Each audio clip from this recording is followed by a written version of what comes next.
Om Swastiastu. Selamat malam, Bapak Ibu dosen pengampu mata kuliah Metode Perancangan Arsitektur 1. Pada kesempatan kali ini, saya akan membawakan materi mengenai pemrograman arsitektur. Sebelumnya, izinkan saya memperkenalkan diri. Nama saya Putu Cynthia Devi dari kelas A2 NIM 94. Adapun beberapa poin pembahasan seperti yang terlihat pada layar, saya akan langsung masuk pada poin pertama, yaitu pengertian. Pemrograman merupakan proses kreatif secara terstruktur terhadap harapan, keinginan, dan hasrat dari wujud bangunan nantinya. Pemrograman arsitektur adalah proses pengaturan informasi sehingga informasi yang benar dapat secara tepat posisinya dalam proses desain dan keputusan yang tepat dilakukan untuk mempertajam hasil dari desain bangunan tersebut. Selanjutnya ada proses program. Proses program terbagi menjadi 3 tahap utama, yaitu identifikasi masalah, konsep desain, dan skematik desain. Yang pertama ada identifikasi masalah. Dalam proses identifikasi masalah, menentukan tujuan merupakan hal yang penting. Hal ini harus dapat merepresentasikan apa yang ingin dicapai oleh klien dalam desain nantinya, serta merepresentasikan mengapa klien menginginkan hal tersebut. Setelah tujuan berhasil dirumuskan, maka langkah selanjutnya adalah mengumpulkan fakta dan menganalisis fakta tersebut. Tidak hanya itu, seorang arsitek juga harus berdiskusi dengan klien agar mengetahui kebutuhan dan keinginan klien. Kebutuhan dan kemauan klien biasanya cukup banyak. Disinilah peran seorang arsitek mencari titik tengah dari desain yang dibuat sesuai dengan kebutuhan serta kemauan dari klien. Selanjutnya, arsitek akan membuat desain, biasanya dimulai dengan pembuatan mass transformation. Langkah selanjutnya adalah konsep desain. Perumusan sebuah konsep bukanlah hal yang otomatis atau mudah dilakukan. Tahap ini membutuhkan upaya terpusat untuk membuat suatu konsep yang secara layak memadukan hal-hal yang tidak dipersatukan sebelumnya. Data dari fakta yang sudah dikumpulkan sebelumnya akan dianalisis oleh arsitek sehingga menciptakan sebuah konsep dari desain bangunan yang sudah dibicarakan dengan klien. Biasanya, seorang arsitek akan memulai konsep berupa mass transformation atau gambar kasar baik secara manual maupun digital. Gambar yang terdapat pada layar merupakan salah satu contoh dari mass transformation atau sketsa konsep. Langkah selanjutnya adalah schematic design. Proses ini merupakan di mana arsitek memperlihatkan sketsa-sketsa gambar baik secara manual maupun digital untuk memperlihatkan bahwa arsitek telah benar-benar memahami apa yang diinginkan oleh klien baik secara fungsi maupun estetika bentuk bangunan. Dalam schematic design, arsitek menyajikan pola dan gubahan bentuk rancangan yang tepat, waktu pembangunan yang paling singkat, serta biaya pembangunan yang paling ekonomis. Poin selanjutnya adalah konsep desain. Terdapat 5 jenis konsep desain. Yang pertama adalah konsep analogi. Konsep ini mengidentifikasi hubungan harafiah yang mungkin di antara benda-benda. Sebuah benda diidentifikasi dan mempunyai semua sifat khas yang diinginkan. Dengan demikian, ia menjadi model untuk proyek yang ada. Yang kedua adalah konsep metafora. Konsep ini mengadaptasi dasar metafora atau perumpamaan menggunakan kata seperti atau bagaikan untuk mengungkapkan suatu hubungan. Yang ketiga adalah konsep esensi atau hakikat, mengandung pengertian dalam aspek yang paling penting dan intrinsik dari benda yang dianalisis. Suatu pernyataan tentang hakikat, sesuatu juga dapat berupa hasil penemuan dan identifikasi akar-akar pokok persoalan. Selanjutnya adalah konsep pragmatik. Konsep yang dikembangkan berkisar persoalan-persoalan yang pragmatis yang diidentifikasi dari program sebuah bangunan. Konsep ini merupakan tanggapan langsung dari pemecahan masalah. Selanjutnya ada utopia. Konsep ini mengemukakan aspirasi-aspirasi dan cita-cita tertinggi seorang arsitek yang cenderung ekstrim. Selanjutnya ada teknik presentasi konsep. Terdapat 6 hal yang dapat membuat teknik presentasi lebih menarik, yaitu skema warna, penentuan font, craft, olah gambar, olah animasi, dan ringkasan atau kesimpulan.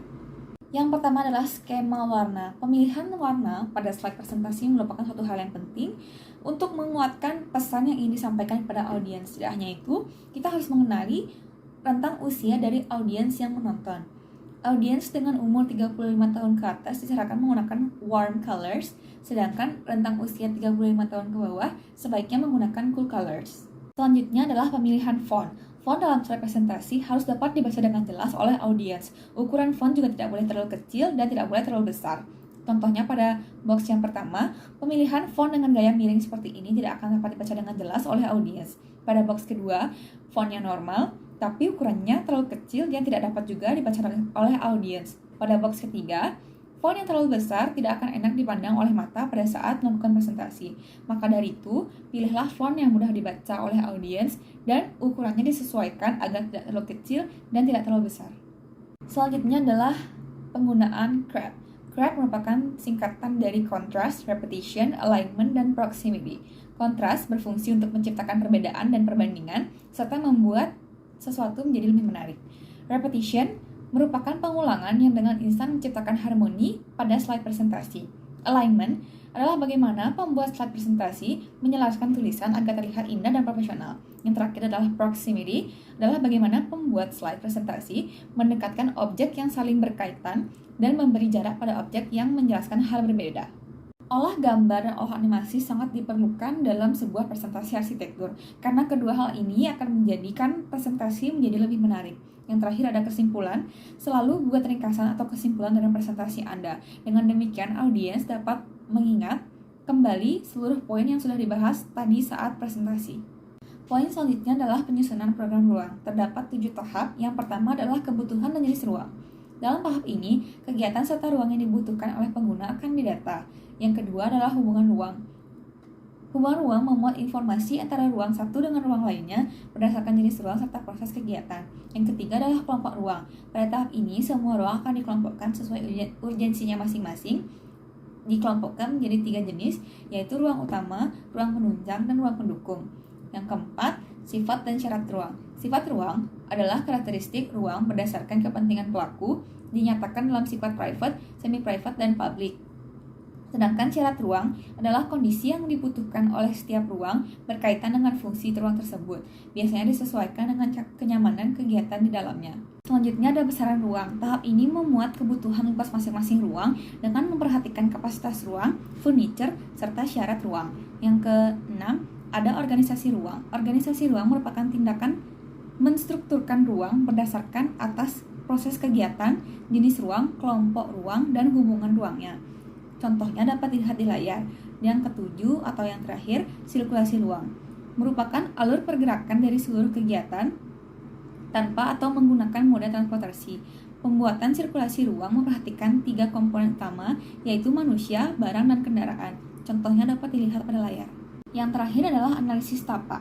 Analisa merupakan bagian dari proses pemrograman yang bertugas mengeksplorasi dan menjelaskan kondisi existing atau konteks di mana suatu desain sedang dikerjakan. Terdapat 4 hal yang harus diperhatikan dalam analisis tapak, yaitu yang pertama adalah perhitungan kebutuhan site. Untuk mendapatkan perhitungan luas site didasarkan atas total kebutuhan luas ruang atau bangunan ditambah dengan KDB. Yang kedua adalah penentuan site alternatif. Site alternatif merupakan beberapa site yang terletak pada wilayah tersebut yang memiliki potensi sesuai yang dibutuhkan oleh fungsi yang akan dirancang. Yang ketiga adalah penetapan site terpilih. Pada tahap ini, site yang berpotensi pada tahap sebelumnya akan diseleksi kembali sesuai kebutuhan, lalu ditetapkan site mana yang akan digunakan. Yang keempat adalah kondisi existing dan analisa site. Kondisi existing site adalah informasi spesifik terkait dengan keadaan dan keberadaan site terpilih. Ada beberapa hal yang harus diperhatikan dan diteliti lebih dalam lagi pada tahap ini, yaitu bentuk dan dimensi site, lingkungan sekitar site, topografi, klimatologi, hidrologi, geologi, traffic sekitar site, serta vegetasi di sekitar site. Sekian presentasi dari saya. Mohon maaf bila ada kesalahan kata maupun kekurangan materi pada presentasi saya.